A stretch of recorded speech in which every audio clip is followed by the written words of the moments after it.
Welcome back to Good Morning LaLaLand. I am so honored to welcome Brandon Lee to the show. He is an Emmy Award-winning journalist, author, and incredible podcaster. Thank you for being here. Oh, thank you for that introduction. I'm glad to be here. It's so cool to be here in Los Angeles. I love your set and I love your show. And I love the hope that you're bringing through the stories that you are telling, not only in your book, but on your podcast. Please, for those of you watching who may not know you and your journey, take us back to the beginning. Yeah, so I grew up in Laguna Beach in South Orange County. Grew up in a beautiful environment. My parents sent me to Catholic school, but I was traumatized when I was a young child. I was sexually abused by my piano teacher repeatedly and was sexually abused by my youth soccer coach. That trauma went untreated. And by the age of 15, I was already having a lot of sex with guys in Laguna Beach, and that was the first time I started using cocaine. And so that untreated trauma eventually started coming out sideways at such a young age. Wow, thank you so much for being so vulnerable Absolutely. in your story. Thank you. So how did this transcend into, really your mission and your legacy and what you're doing today? You know, the crazy part is I used to be a reporter at KTLA here in Los Angeles. And after I used to get off work, that's when my partying began. I actually used to get high as I was leaving work to go out and party late at night. And I died twice in a week, and I was rushed to Hollywood Presbyterian Hospital. A team of miracle workers brought me out of a coma and back to life twice in 1 week. Wow. And a nurse actually heard me crying in the hospital room, and she came to me and she told me, she's like, "Do you believe in God?" And I said, "No, I don't." And she goes, "Well, that's okay, because God still believes in you." And she handed me this little flyer, and it was to an AA meeting at her church that night. And so as soon as I was released from the hospital, I actually went to that church, and I've been sober ever since that day. Congratulations. Wow. How long has that been now? It's gone on nearly a decade. Wow, So congratulations. thank you. Amazing. Thank you. February 22nd, 2010. You know, my drugs of choice were GHB, crystal meth. And, the purpose of me doing this is that I was reporting and did a documentary on the opioid crisis. That's how I ended up winning my Emmy Awards the last year. The irony. And and I was sitting there doing this report on the opioid crisis, and people were saying, "God, these drug addicts, they're homeless, they're poor."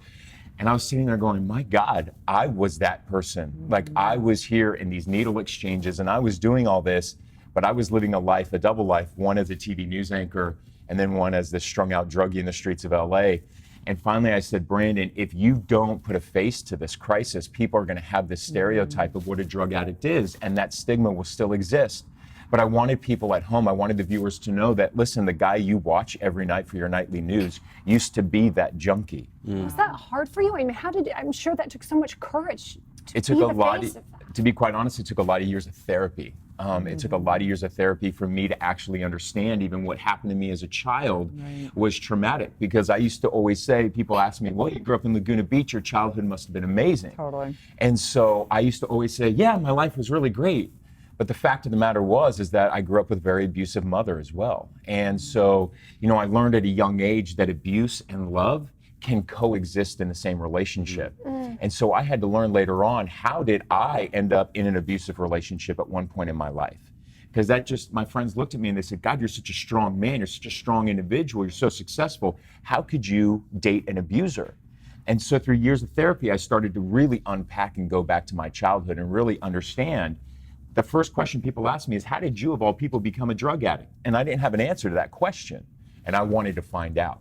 And so going back into my childhood, I realized I had so many untreated traumas that eventually I numbed myself. So, in the AA world, anonymity is very important. And I disagree. I think that it's important for people to talk about it. I love you for saying that. Like, how did you come to that? Because I know it's a big one. It's a big one, and there's a lot of people within Yeah. the AA community that are not happy that I have written this book. And it's true, and there's an entire section in there about what you just said, is that the reason is that I broke my anonymity. And the reason why I did is because I want that person at home who's suffering right now to realize that, heck, I'm not alone. Brandon's that news anchor, that guy I watch, and he struggled too. So what I want to do is I want to break the anonymity. I want us to be talking about it because there are too many people who are suffering right now at home because they think they're alone. And so I tell people in the rooms of AA, I now speak across the country about the crisis, and I tell people, I didn't get sober just to speak to people in the AA program. There are 23 million Americans who are addicted. Only 3 million of that 23 will ever go to an AA meeting or recovery. That leaves 20 million other people out there who are waiting to hear the message. We have to break out of the anonymity. And the reason why anonymity exists is because that stigma of shame still exists out there. Right. The only way we can do that is to break the silence, put a face to the crisis. Well, and lead the conversation like you're doing on your podcast, Escaping Rock Bottom. Tell us about some of your guests and what you may have learned from them. Man, it is crazy. I have never had to search for one guest. They've all come to me. These are people who want to share their stories. I had Tanya Brown. She's the younger sister of Nicole Brown Simpson on my show. And nobody realized this, but that trauma that she went through when her sister was murdered, she ended up with a food addiction. I had Wes Geer. He's the lead guitarist for Korn. Love Wes Geer. We all know Wes. Yeah. You know, Wes has been on the show. And it's a beautiful thing when more and more people come out. I'm actually flying out to New York next week to speak at the Gay World AA Conference. I'm going to be there. Margaret Cho's going to be there. And you know, it's all about that. But the podcast, I can say this straight from my heart, is that I've been in news for 2 decades. I've done a lot of solid reporting on the Me Too movement, on the opioid crisis. And I will say that what I'm doing on my podcast is the most rewarding thing I've ever done. I don't make $1 off of it. So awesome. And I do it every week because of the emails that I get from people at home saying, you're saving my life and you don't even know it. And I never got that from any other story I'd ever done in news. I'd never touched people in that way.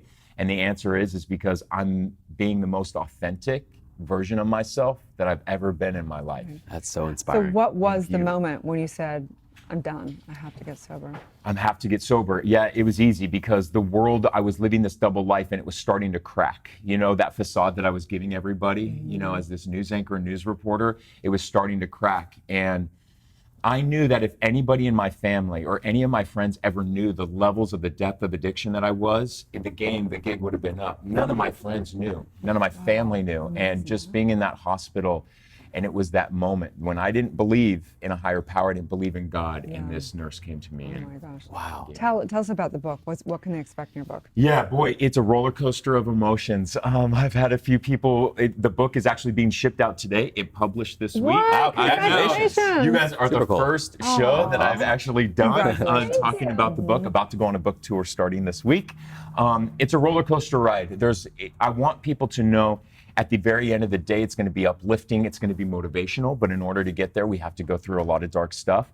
I talk about child sex abuse. I talk about the Me Too movement and covering the Dr. Christine Blasey Ford and the Justice Kavanaugh hearings, because that was the first time I ever came out about my sex abuse 30 years later. Wow, fantastic. I'm so inspired. So And inspiring. Thank you. Congratulations on the book, Thank you. podcast, I appreciate the it. work you do. Brendan, please tell everyone where they can find out more about you. Yeah, God, that would be great. So www.escapingrockbottom. You can watch the podcast there. You can get the book from there.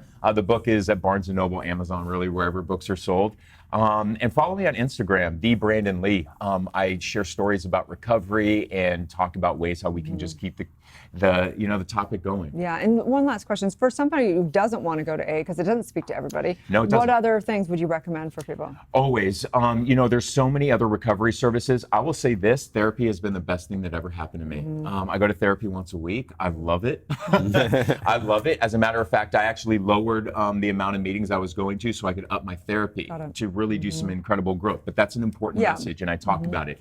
AA is not the only way to get sober. There's no right way and there's no wrong way to get sober. So reach out. I mean, my goodness, reach out to me. I've got an entire list of resources out there because I know not every 12-step program is for everybody. Right. Hard to identify. And surround yourself, I'm sorry, but surround yourself with amazing and positive people. For You know, I always say stick with the winners. In my days of drugging, I would hang out with bad people and I would sink down with them. I'm a chameleon. So now today, knowing my defective character, I hang out with really positive people. So awesome. Fantastic. Thank you so Thank much. you. Stay tuned. We'll be right back.